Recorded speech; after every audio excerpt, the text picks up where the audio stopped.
ما عکسونه د رباب سره اپلوډ کړل د مولا نه پرې ابۍ مټي زلاړه انا لله و انا الیه راجعون.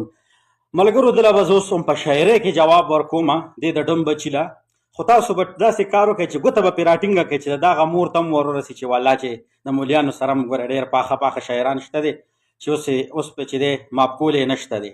نو دته د جواب زما د طرف نه ډالۍ وي که مولا ورله نکاح تړلې نه وي. ربابي صاحب وویله که مولا ورله نکاح تړلې نه وي حرامي به د مټي ځای نه پیدا وي.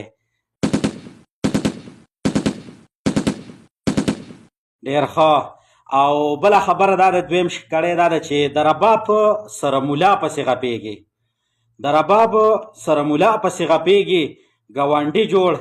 ګاونډي د جوړ ابۍ باندې لګیا دی.